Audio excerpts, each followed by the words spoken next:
우리 하나님 말씀 보겠습니다. 잠언 31장 10절부터 말씀 보겠습니다.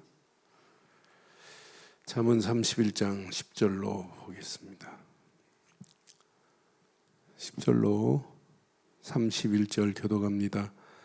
누가 현숙한 여인을 찾아 얻겠느냐? 그의 값은 진주보다 더하니라.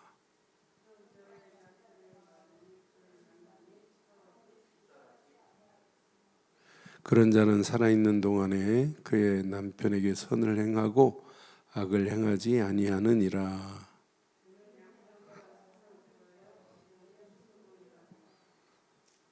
상인의 배와 같아서 먼 데서 양식을 가져오며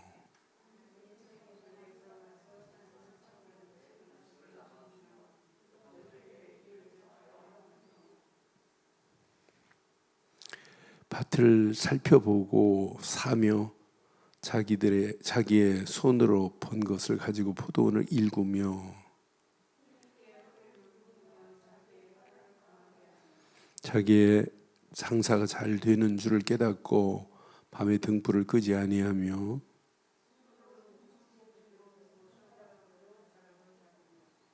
그는 곤고한 자에게 손을 펴며 궁핍한 자를 위하여 손을 내밀며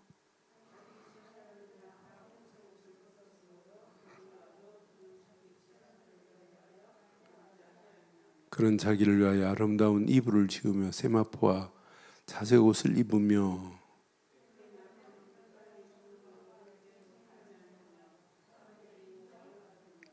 그는 배로 옷을 지어 팔며 띠를 만들어 상인들에게 맡기며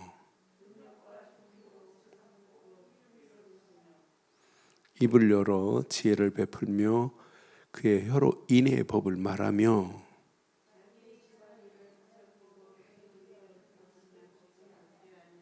그의 자식들은 일어나 감사하며 그의 남편은 칭찬하기를.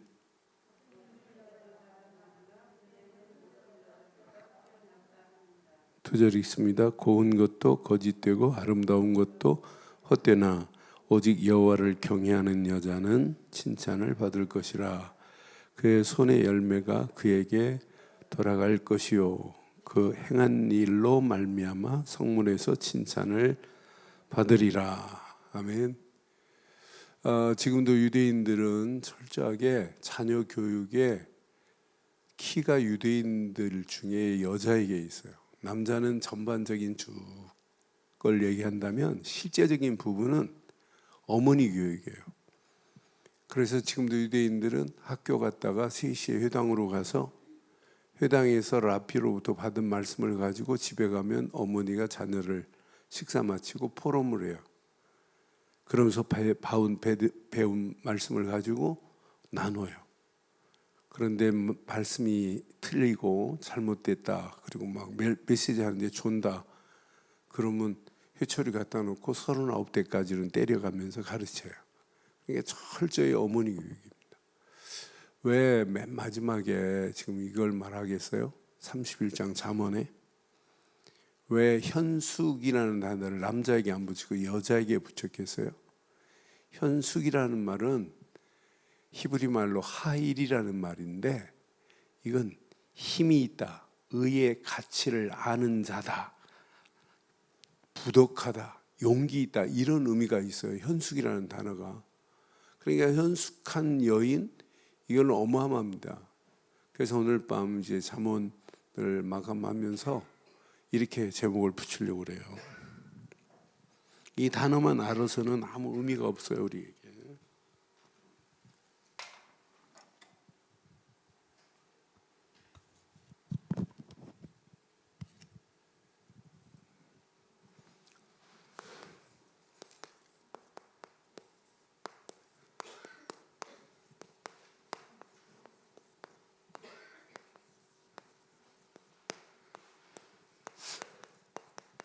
세팅이 돼야 돼요. 영적인 것은. 그래서 현숙한 여인의 영적인 세팅을 어떻게 세팅을 해야 하라고 하는지를 지금 맨 마지막에 잠언을 통해서 지금 말씀하는 거예요. 자, 현숙한 남자가 아니라 현숙한 여인이라니까요. 오늘 메시지 여러분 잘 확인해 보면 우리 문화도 중요한 부분은 여자가 생명 걸고 해요. 진주에 가면 논계 사당이 있어요. 촉성루에. 그런데 임진왜란 때 나라가 지금 왜군에게 완전히 점령당해가지고 나라 관찰사들이 일본 사람한테 꼼짝 못하고 지금 지배당하는 상황이에요. 그런데 승전연을 베풀어요. 촉성루에서 일본 사람들이. 근데 관기들이 나왔단 말이에요. 관기들이 나와서 술 따르고 하라니까 할 수 없이 일본 사람들 품에. 그런데 최고 일본 장수를 그 촉성루 바로 밑에 이제 강이 흐르거든요. 강으로 가가지고 유인해가지고 강으로 이렇게 데리고 나가요. 그래서 강에 딱 가자마자 그 일본 남자를 장군을 덥석 껴안고 강에 떠들어 죽었잖아요. 그 여자가 뭐예요? 남자예요, 여자예요? 그 여자가 논개입니다. 논개. 여자가 나라가 이렇게 어려운 상황을 보고 자기 몸을 드린다는 게 이렇게 현숙이라는 거야. 부덕하다, 힘이 있다, 의의 가치를 아는 자다, 이런 의미가 있어요.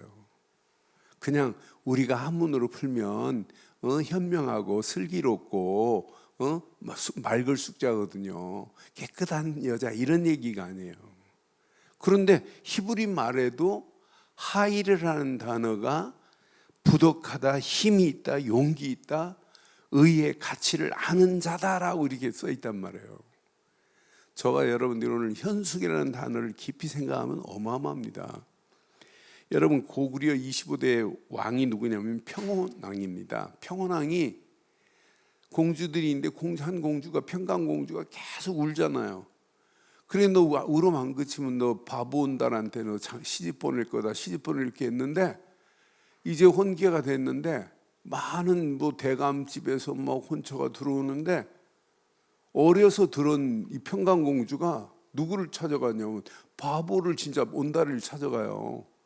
그래서 아버지가 준 팸을 가지고 온달이를 훈련시키잖아요. 바보 온달을 평강공주가 훈련시켜요. 학습시키고 무술을 가르치게 만들고. 그런데 보니까 어느 정도 됐는데 비리비리한 말을 이 바보 온달이 진짜 가치 있는 말로 만들었어요. 그런데 1년에 한 번씩 뭐가 열리냐면 사냥대회가 열리는데, 그 사냥대회에서 이 왕의 사위 바보온달이 1등 하잖아요. 그래서 벼슬을 얻고 나라가 위태할 때 나라를 살리는, 신라한테 빼앗긴 나라를 남강 이북에 있는 빼앗긴 땅을 회복하는데 바보온달이 쓰임받잖아요. 그러니까 여자가 이렇게 중요하다니까요. 여자가 진짜 현숙한 여인은 하나님이 왜 자꾸 이런 얘기하겠어요? 남자가 자녀를 가리키는 게, 여자가 제대로 깨달으면 어마어마한 축복이 있어요. 그래서 오늘 확인해 봐요. 오늘 잠언 31장에 현숙한 여인은 뭐라고 표현했어요? 오늘 10절 한번 볼래요? 현숙한 여인은 그의 값을 뭐보다 귀하게 여겨요? 진주보다 더 귀한 거래. 더한 것이 현숙한 여인이래요. 저와 여러분들이 오늘 이 현숙한 여인의 비밀을 알면 진주보다 더한 역사가 일어나게 될 줄 믿어요.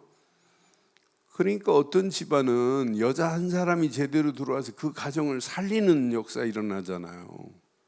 반대로 그 반대의 여자도 있지만은 한 여자가 들어와서 그 가정과 가문을 살리는 이런 경우 있잖아요. 그러니까 한 분 한 분이 현숙한 여인의 축복의 비밀을 누리면 교회는 저절로 되어지게 되어 있어요. 교회도 그런 현숙한 여인들의 공동체가 되어야 돼요. 그러니까 이 사회도 마찬가지. 현숙한 여인들의 그 가치의 비밀을 알고 있으면 돼요. 오늘 본문은 지금 뭐라고 말씀하냐? 12절 한번 볼래요? 현숙한 여인은 어떤 사람이래요? 그런 자는 살아있는 동안에 남편에게 뭘 베푼대요? 선을 행하고 악을 행하지 아니하느니라. 요즘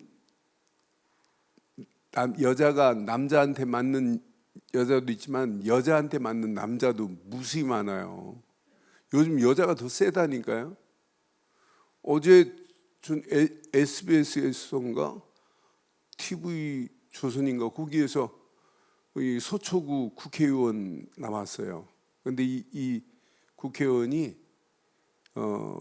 윤희숙 국회의원이 미국에서 공부하고 온 분이더라고요. 아주 똑소리 나더라고요. 그런데 신앙생활 제대로 하시는 분이더라고요. 그런데 이분이 제일 먼저 나와서 지금 대한민국 20대 남자들이 화가 났다는 거예요. 대한민국 20대 남자들이 왜 화가 난 이유가 지금 장애인보다 여성이 더 유일하네. 여성이 더 위인데 모든 혜택을 공무원 시험에도 군대 갔다 온 사람 옛날에는 점수를 줬는데 군대 갔다 온 사람보다 여자라는 이름으로 3점인가 더 준다네요. 그래서 남자들이 화가 나 있대. 그런데 여자가 힘이 있을수록 하나님을 알지 못하는 그 힘이 어디로 가겠어요? 엉뚱한 데 갑니다. 일본 같은 경우는요, 여자가 경제의 모든 권을 다 가지고 있어요. 일본 사람들은 돈 벌면 집도 여자 이름으로 해주고 전화기까지 여자 이름으로 다 해줘요. 근데 여자들이 남편 앞에서 공손하게, 진짜 깨있는 여자들은, 겸손한 여자들은 남편 밥상을 갖다 주고 뒷걸음질해서 나갈 정도로 그렇게 대단해요. 그런데 여자들한테 남자들이 다 이혼당하는 나라가 지금 일본입니다. 진짜 하나님을 안다면, 힘 있으면 힘일수록 더 가정을 만드는 게 이게 정상 아니에요? 그런데 하나님 이 법, 현숙한 이 비밀을 모르면 결국은 그걸 가지고 마귀가 좋아하는 일을 하게 돼 있다니까요. 그래서 진주보다 더한 현숙한 여자는 가정에서 남편에게 선을 행하며 그랬어요. 분명히 제 말이 아닙니다. 더 놀라운 것은 3절부터 13절부터 24절까지 내용을 전체를 보면 유대인들은요 이렇게 해야 돼요. 모든 일을 부지런하게 이 일을 여자들이 해야 돼요. 왜? 남자들은 어디 나갔냐? 전쟁도 있지만은 유목하고 떠났기 때문에 모든 집안일은 여자들이 다 해야 돼요. 그래서 3절부터 뭐라고 말했어요? 13절 봐봐요. 13절, 그는 양털과 삶을 구하여 부지런히 손으로 일하며, 여자들이 일해야 돼요. 자, 14절 보면 또 이렇게 말하죠. 상인의 배와 같아서 먼 데서 양식을 가져와야 돼요. 티벳이라는 나라를 보니까, 다큐멘터리에 보니까 남자들은 양치러 가고 벌꿀 따러 가니까 모든 것을 여자들이 다 하더라고요. 그래도 뭐라고 군소리 안 해요. 왜? 남자는 중요한 부분을 일하기 때문에 여자들이. 그러니까 분명히 15절에도 이렇게 말하죠. 15절에도 밤이 새기 전에 일어나서 자기 집안 사람들에게 음식을 나누어 주며 여종들에게 일을 정하여 맡기며. 이게 누가 하는 일이에요? 누가 하는 일이에요? 현숙한 여인이 이렇게 하라고 지금 가르치잖아요. 자, 16절 하나 더 봐요. 16절 보면 밭을 살펴보고 살며 자기의 손으로 번 것을 가지고 포도원을 일구며. 포도원을 누가 일구어요? 여자가 일구는 거예요. 17절 봐봐요. 전부 그 얘기입니다. 힘있게 허리를 묶으며 자기의 팔을 강하게 하며. 18절, 자기의 장사가 잘 되는 줄 깨닫고 밤에 등불을 끄지 아니하며. 그러니까 이렇게 부지런하니 그 자기 맡은 일을 해야 된다고 지금 가르치는 거예요. 그런데 중요한 건 20절에 있어요. 20절 한번 확인해 봐요. 20절. 곤고한 자에게 손을 펴며 궁핍한 자를 위하여 손을 내밀며 그랬어요. 여기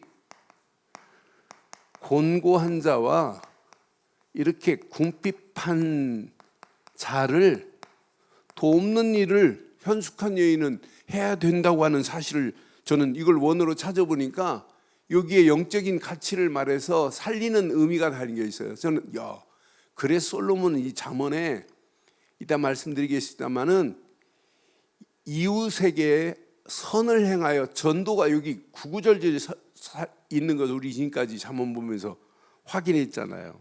자, 그러면서 26절 한번 보세요. 26절. 26절에 보니까 입을 열어 지혜를 베풀며, 현숙한 여인은 입과 혀가 어떻게 돼야 된다는 거예요. 말이 달래야 돼요. 입을 열어 지혜를 베푸는 게 현숙한 여인입니다. 혀로 인내의 법을 말하는 게 현숙한 여인이에요. 그래서 23절에 또 다시 말합니다. 23절에 보면, 그러니까 남편에게 선을 베풀라는 정도가 아니라 23절을 보면, 그러니까 여자가 남자 기죽이면 안 돼요. 왜 아멘을 안 하는데? 그의 남편은 그 땅의 장로들과 함께 성문에 앉으며 그 남편이 사람들의 인정을 받도록 해야 되는 줄 확신합니다. 그러니까 절대 남편 기죽이면 안 된다니까. 기 살려야 된다니까. 밖에서 얼마나 스트레스 많이 받아요. 기 살리는 여자들 되기를 바랍니다. 제 말이 아니죠. 현숙한 여인은 진주보다 더하고 남편에게 선을 베풀고 남편의 밖에 나가서 인정받을 수 있도록 해라 이 말이에요. 그게 현숙한 여인 아니에요? 왜 성경에 이 말을 지워버릴까요? 잠언 23장을 째버릴까요? 요즘에 안 만지니까? 여러분 점심시간에 한번 좋은 식당 가보세요. 남자들은 10명도 안 있어요. 여자들 90명이라며.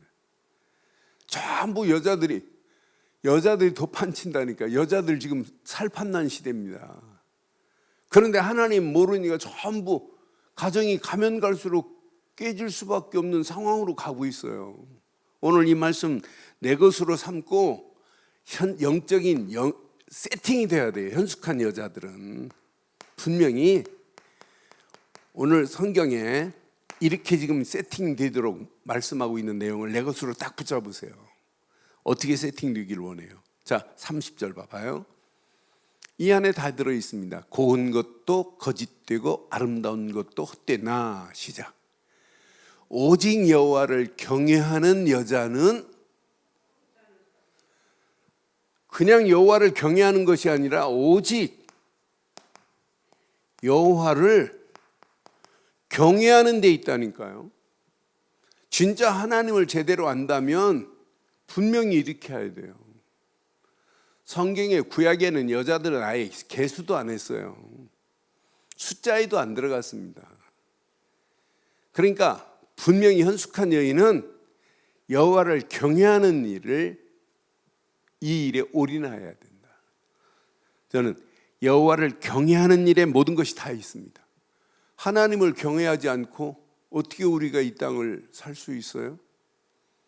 그러니까 우리가 복음의 언약의 가치를 알면 알수록 하나님의 은혜의 감격 속에 살 수밖에 없고, 하나님의 은혜 안에서 날마다 절대 주권의 하나님만을 바라보고 사는 게 우리의 신앙생활 아니에요?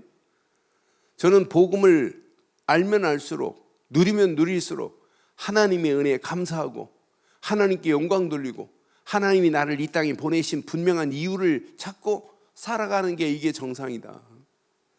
그러니까 언약의 가치를 알면 알수록 오직 하나님만을 경외할 수밖에 없다니까요. 우리가 이 땅에 살면서 하나님을 경외하지 않고 어떻게 살아요? 그래서 히브리 기자는 뭐라고 그래요? 히브리서 12장 2절에 여호와를 뭐라고 그랬어요? 예수 그리스도만 바라보라고 그랬잖아요. 그게 다라니까요. 우리가 오직 언약 안에서 하나님을 경외하는 자에게 하나님은 모든 걸 다 축복해요. 오늘 분명히 여기에 세팅할 게 또 한 절 또 있어요. 여기 보니까 자 분명히 말하죠. 25절에 두 가지 딱 붙잡으셔야 돼요. 자, 우리의 신앙생활은 하나님을 경외할 수 있는 것은 하나님의 능력 안에 있어야 하나님을 경외할 수 있어요. 하나님의 능력은 우리에게는 그리스도 말고는 하나님의 능력이 없잖아요. 언약을 알면 그리스도를 알면 알수록 하나님의 능력이 나를 지배하잖아요.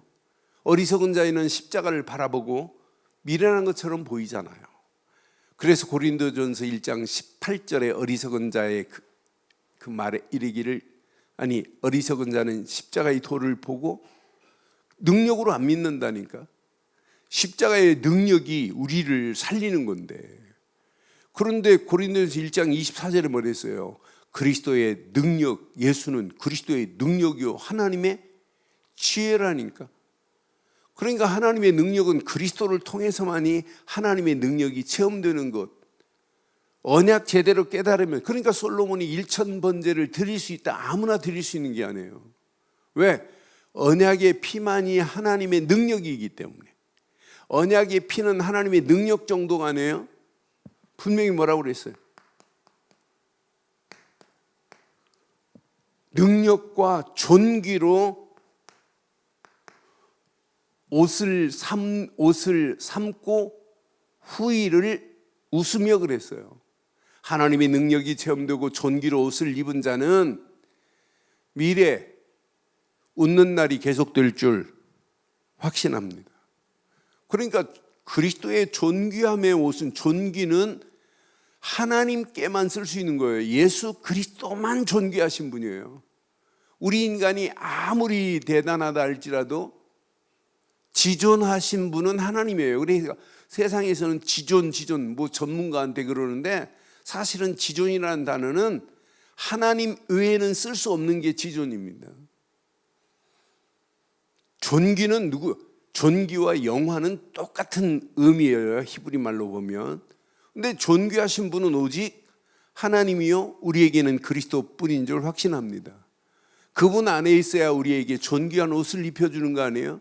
그리스도로 옷 입게 되는 거 아니에요? 역대상에 보니까 역대상 16장에 보면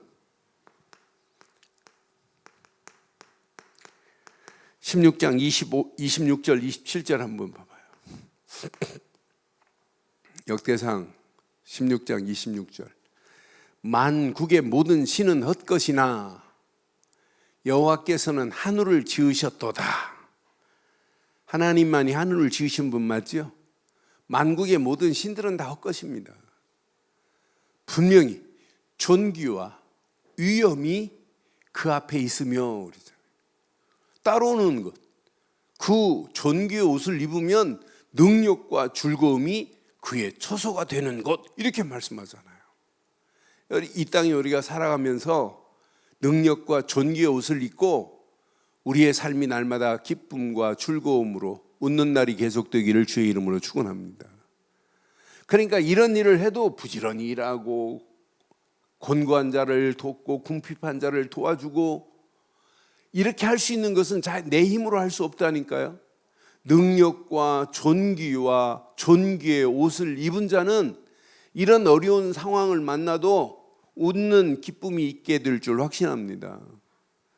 이런 어렵다고 불평하고 원망하는 거, 그건 신앙생활 아니죠. 하나님이 돌아가셨으면 원망해야 되고 불평해야 되지만은 하나님은 살아계셔서 우리에게 능력과 존귀의 옷을 입혀주신 줄 확신해요.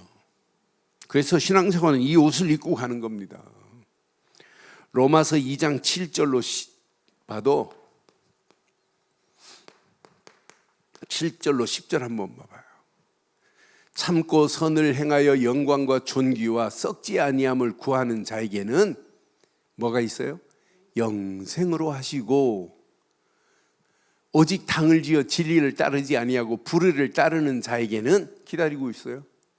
진노와 분노로 하시리라. 9절 봐요. 악을 행하는 각 사람의 영에는 환난과 곤고가 있으리니 먼저는 유대인에게요 그리고 헬라인에게이며. 10절. 선을 행하는 각 사람에게는 영광과 존귀와 평강이 있으리니 이 축복도 먼저는 유대인에게요 그리고 헬라인에게라 그랬어요. 우리가 복음을 알면 알수록 이 땅에 살아가는 동안 선을 행하며 하나님께 영광과 존귀와 평강의 옷을 입고 우리의 발걸음을 뗀다면 우리 수준과 관계없이 하나님의 능력으로 우리 발걸음을 인도하실 줄 확신합니다. 그래서 오늘 이 땅에 살아가는 동안 영적 힘을 공급받아야 돼요. 이 안에 다 들어있어요. 영적 힘을 공급받아야 돼요. 그래서 여러분 우리의 신앙생활에 이렇게 영적으로 몇 가지가 싹 오늘 세팅되면 돼요. 이것만 세팅되면 저건 문제 아니구나. 세상은 이렇게 가면 갈수록 문제 오겠지만 우리에게는 절대 그런 문제가 아니구나. 오히려 하나님의 응답, 하나님의 역사를 맛볼 수 있는 기회요 축복이 되기를 바랍니다. 오늘 잠언 전체를 확인해 보면 솔로몬이 아들들에게 한 메시지가 사실은 24장까지는 전부 솔로몬이 자녀들한테 한 메시지예요. 25장부터 39장까지는 사실은 히스기야 시대 서기관들이 써서 솔로몬의 메시지를 가지고 기록한 내용들이에요. 그런데 전부 대부분 누구의 영향을 받냐? 솔로몬의 영향을 받은 거예요. 근데 솔로몬이 지금 이렇게 잠언에 어마어마한 메시지를 썼는데 솔로몬이 어떤 사람이에요? 솔로몬은 오직 번제의 비밀을 알고 그 가치를 아는 자입니다. 솔로몬은요 1000번제를 드리면서 그 가치를, 번제의 비밀을 아는 자예요. 우리의 신앙생활을 암만 열심히 잘하고 암만 성경을 쓰고 성경을 딸다로 해도 이 번제의 비밀을 알지 못하면 아무 의미 없어요. 레위기의 제사 중에 제일 중요한 제사가 뭐예요? 번제입니다. 번제만이, 그것도 그냥 번제가 아니에요. 온전한 번제여야 돼요. 그 번제만이 모든 것을 다 해결할 수 있는 유일한 길은 번제밖에 없어요.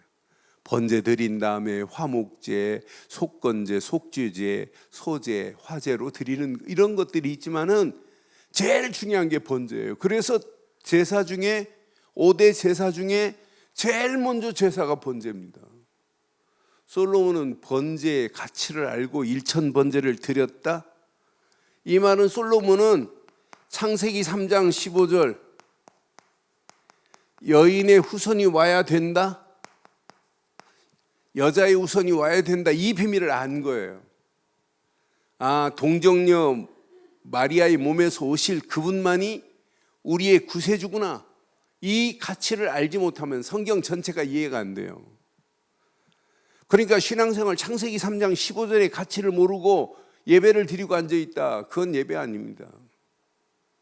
그게 가인이 예배 행위로 드린 거나 마찬가지일 수 있어요. 그러니까 이 가치를 모르고 출애굽기 3장 18절 유월절 어린 양의 피의 가치를 모르고, 유월절의 피의 가치를 모르고 출애굽해서 광야길 가는 사람하고 그 가치를 아는 사람의 광야길은 달라요.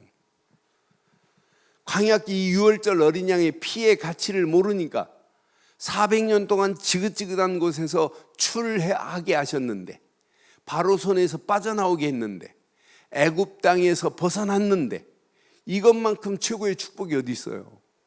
만약 유월절 어린 양의 피가 아니면 지금도 애굽 땅에 있어야 되는데, 근데 이 가치를 아는 자는 광야길 다 통과됩니다. 그러니까 광야길 가면서 이걸 잊어버리지 말라고 뭐가 이렇게 성막을 지어놓고 계속 성막에서 번제물 드리는 거예요. 이거 잃어버리지 말라고. 그러니까 우리가 예배 때마다 항상 기억하고 갈 건 오직 번제의 비밀입니다. 잠언을 통해서 솔로몬이 이렇게 쓸 수 있었던 것, 이제 이어서 전도서도 주일날부터 하겠습니다만은 전도서 다른 거 아니에요. 인생 살아보니까 헛되고 모든 것이 헛되다.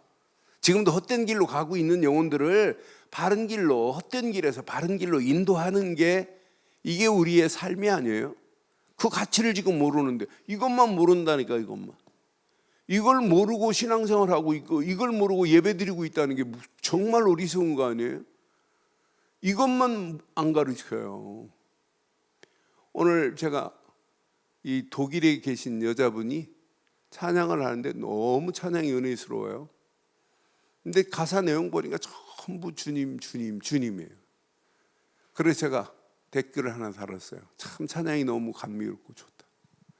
근데 주님이라고 하는 단어보다 예수라고 써야 할 이유를 이렇게 댓글에 지금 다뤄줬어요.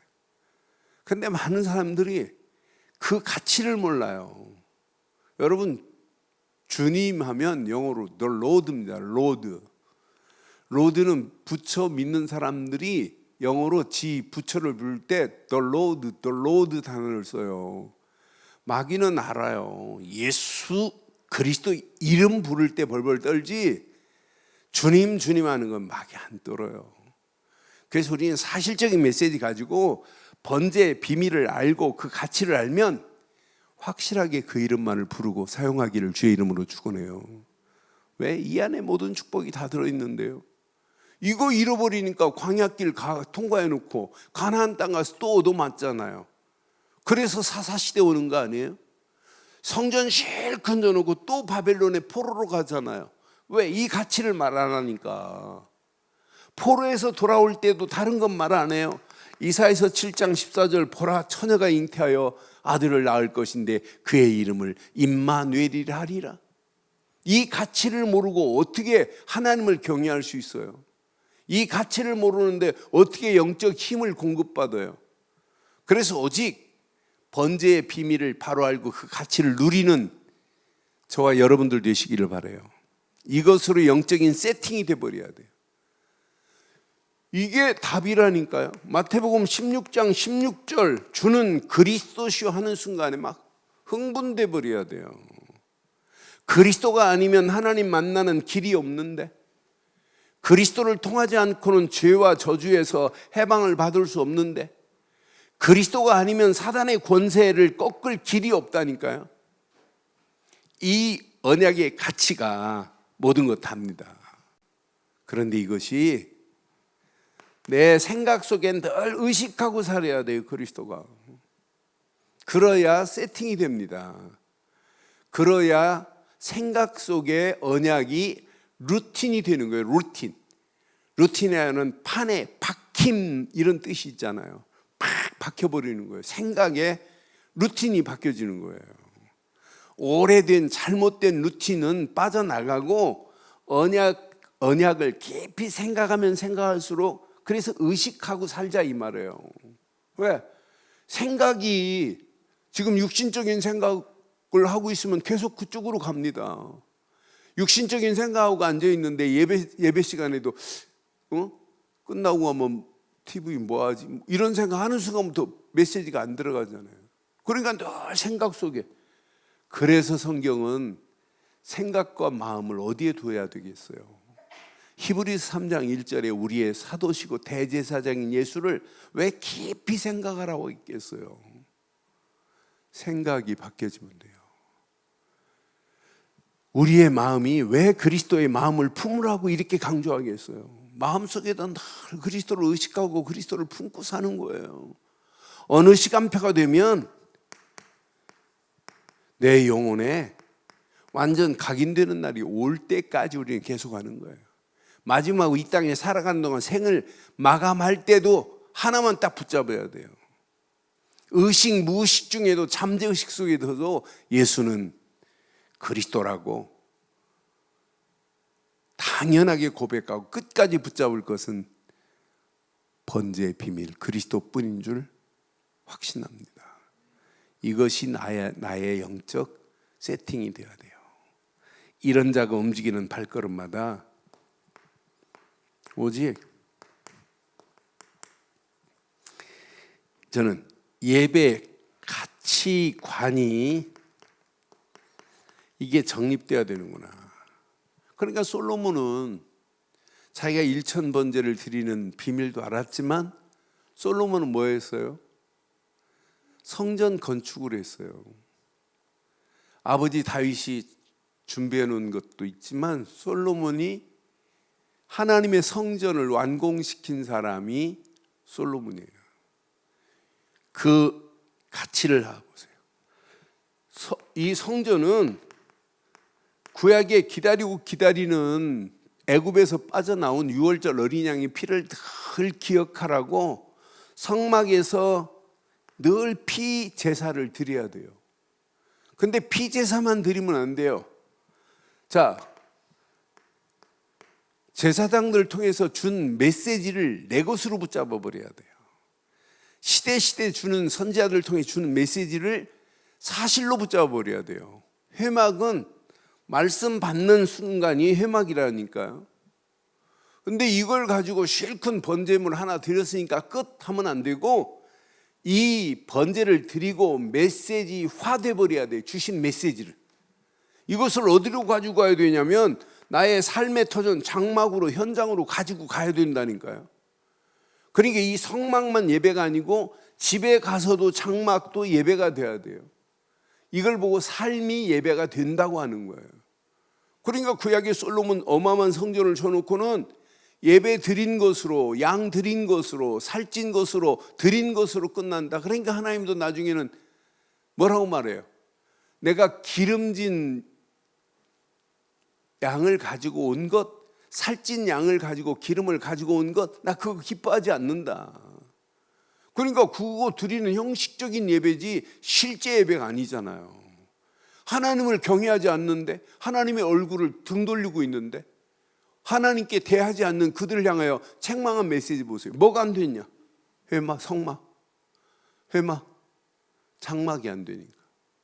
그러니까 삶이 예배가 안 되면 결국은 이렇게 되는구나. 그래서 솔로몬이 성전을 짓는 내용을 잠언을 마무리하면서 보니까 이렇게 처음같이 드려야 되는데 결국은 솔로몬도 성전 저는 한 구덩이에다가 이방 여인들이 후궁들이 가져온 신을 모실 수밖에 없는, 이게 세팅이 안 되니까 결국은 또 무너지는구나. 이게 세팅이 안 되니까 그 자녀에게 전달이 안 되는구나. 그러니까 12지파가 아들 르호보암이 딱 차지하면서 결국은 2지파밖에 차지 못하고 10지파는 또 나가는구나. 여러분 오늘 잘 확인해 보세요. 이때부터 이게 되어지면 성삼위 하나님이 함께하는 역사가 이때부터 일어나는 거 아니에요? 아니 이때부터 하나님의 보호자와의 능력이 이때부터 우리에게 체험되는 거 아니에요? 보호자와의 능력이 체험됐다 끝나는 거 아니에요? 보호자의 능력 안에서 신분과 권세가 회복됐다. 이것만큼 완전한 게 어디 있겠어요? 이때부터 하나님은요, 시 공간을 초월해서 역사하시는 분입니다. 시 공간을 초월해서 하나님은 역사하시는데 이때부터 언약 백성을 빛으로 하나님이 인도하시게 돼 있어요. 빛의 자녀의 길을 하나님이 인도하게 돼 있고 어둠에 있다 할지라도 빛으로 하나님이 책임지고 인도하시는 분입니다. 이 가치를 안다? 왜 우리가 자꾸 237개 나라 살리자고 이렇게 강조하겠어요? 전 세계에 우리처럼 237 나라 살리자고 노래 부르는 단체가 없습니다. 얼마나 사실적이고 구체적이에요. 그 어둠에 붙잡힌 영혼들을 살리자고 그 말씀을 계속 지금 지속적으로 이렇게 받고 있다는 게 얼마나 감사해요. 예배 드리고 나면 언약 다음으로는 하나님이 지금 나와 함께 하시는데 이것 가지고 현장 장막으로 가는 것이다. 현장으로 가서 저 영혼들 살리는 일에 쓰임받기를 주의 이름으로 축원합니다. 지금도 궁핍한 자 이런 자를 살리라고 분명히 말하잖아요. 궁핍한 자를 살려주라고 권고한 자에게 분명히 우리의 입술, 지혜로운 입술 가지고 할 일이 뭐 있겠어요? 이거 말하라고 하는 거 아니겠어요? 마지막 구약이나 신약이나 오직 전도자의 삶으로 결론 내는 거예요. 저는 예배의 가치를 제대로 알면 예배만 제대로 깨달아도 전도하라가 아니라 이건 전도할 수밖에 없구나. 이 안에 모든 축복이 다 들어있습니다. 이것 말고는 사실은 붙잡을 거 하나도 없어요. 오늘 본문에 봐요. 현숙한 여인은 자기 자신만 현숙한 척하면 안 되고 자기 가족만 생각하면 안 돼요. 20절 그래서 말씀하잖아요. 20절에 보니까 분명히 말씀하지요. 그는 곤고한 자에게 손을 펴며 궁핍한 자를 위하여 손을 내밀며. 여러분 어디를 향하여 손을 펴고 계세요? 어디를 향하여 손을 내밀고 저는 손을 펴며 하는 순간에 손을 내밀어서 저 죽어가는 곤고한 자들, 궁핍한 자를 살리는 일에 쓰임받아야 될 줄 확신합니다. 그래서 잠언 12장 26절을 봐도 26절 봐도 뭐가 숨겨있나 봐봐요. 잠언 12장 26절 의인은 그 이웃의 인도자가 되나 악인의 소행은 자신을 미혹하느니라 그랬어요. 진짜 의인의 가치를 안다면 이웃을 인도하는 자 되기를 주의 이름으로 축원합니다. 그게 하나님이 원하는 거 아니에요? 그게 현숙한 여인 아니에요? 그러니까 현숙한 여인이 이제 자기 가정만이 아니라 그걸 뛰어넘어서 하나님이 원하는 저 죽어가는 영혼들 봐요. 지금 개인 다 무너져 가고 있어요. 청소년들 심각한 상황에 지금 끌려가고 있습니다. 교회가 지금 교회 역할을 제대로 안 하면 청소년들 죽어가는 청소년들 답을 줄 수 없고 무너져가는 가정들 살릴 수가 없어요.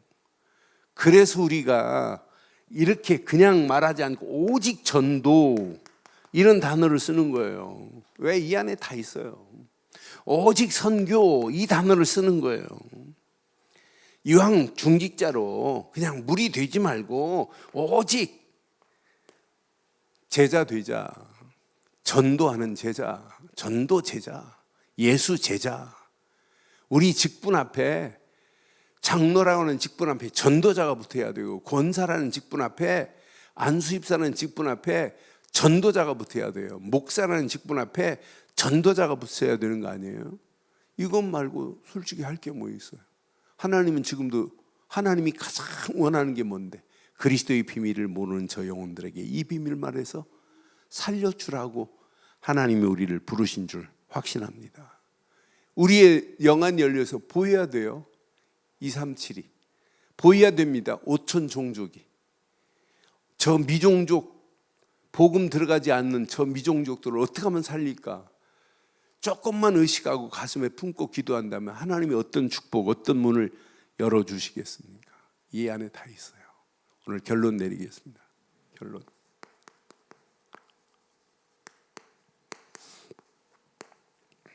후일에 웃는 자 되시기를 바라요. 후일에 웃는 자 되시길 바랍니다. 여기 26절에 25절에 뭐라고 그랬죠?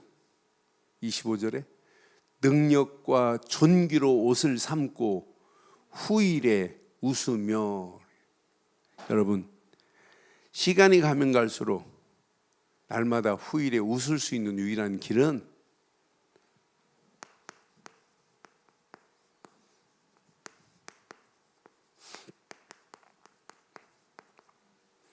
의식하고 살아보세요.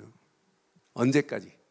내 생각, 마음, 영혼 속에 루틴이 돼가지고 다 바뀔 때까지 계속 의식하고 기도하고 의식하고 기도하고 그 이름 높이고 그 안에 다 들어있어요. 늘 의식하세요. 오직 삶이 예배가 되도록. 그러니까 시간이 좀 여유 있고 그러면 혼자 아침에 기도 수업 혼자 하지 마시고 그냥 정시 예배를 드려보세요.